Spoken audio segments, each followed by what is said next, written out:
All right, I'm doing a bunch of short videos on this 2010 Triumph Bonneville. I'm just kind of walking through some of the changes I made to the bike, and hopefully I'll share something with you that might help you if you decide to do something similar. I'm going to focus this video on the front of the bike.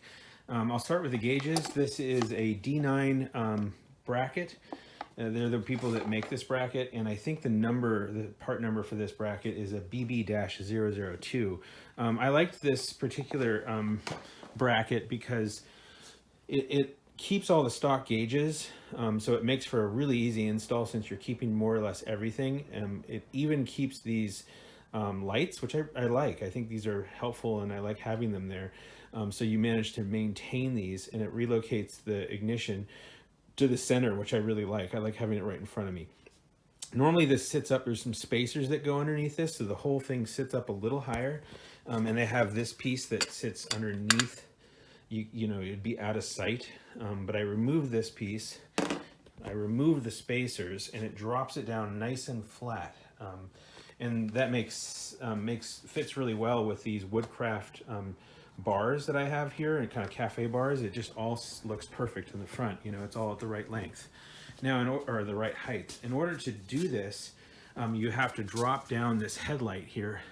I use Moto headlight ears. They drop really down low.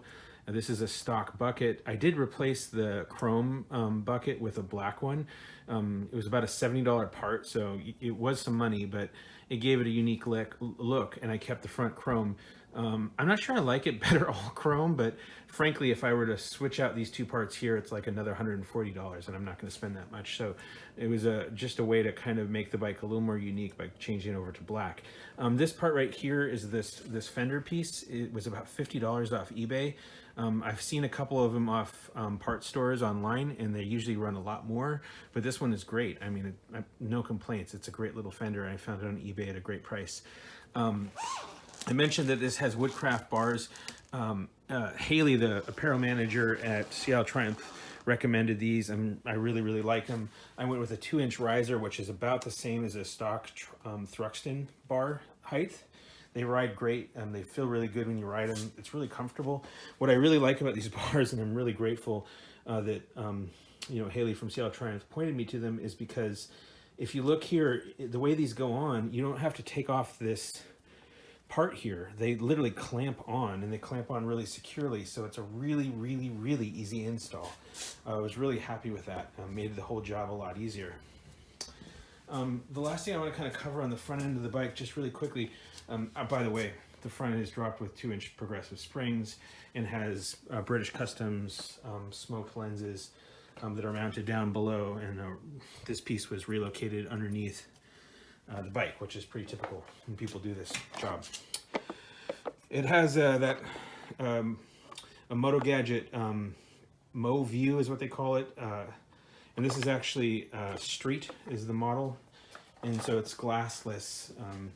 And I've tried a different set of mirrors. I like these a little bit more.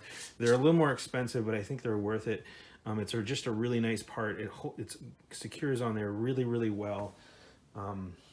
And you know, I recommend these mirrors. I really like them a lot.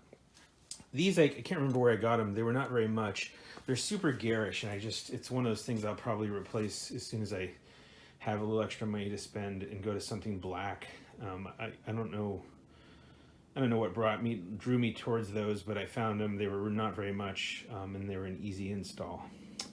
So that about covers it for the front end. I guess the last thing I'll share with you that was kind of interesting is I was a little worried when I went to the drop bars that I've seen some people post things online that show these, you know, normally there's these holders right here that the bar attaches to, and you see forums online where they talk about having to drill them out. It looks like a huge pain in the ass. But for this particular 2010, once I got the bars, you know, installed, you just remove some bolts underneath here, and they just come right out, and you end up with this look. You have 2 holes in here, and I don't think it's a bad look. I'm just going to leave it like it is. There is a place that makes a bracket like this that's all one piece. It looks really, really nice. But why? I mean, you know, even though I'm kind of tempted to make these 2 holes go away and have this, you know, really custom looking top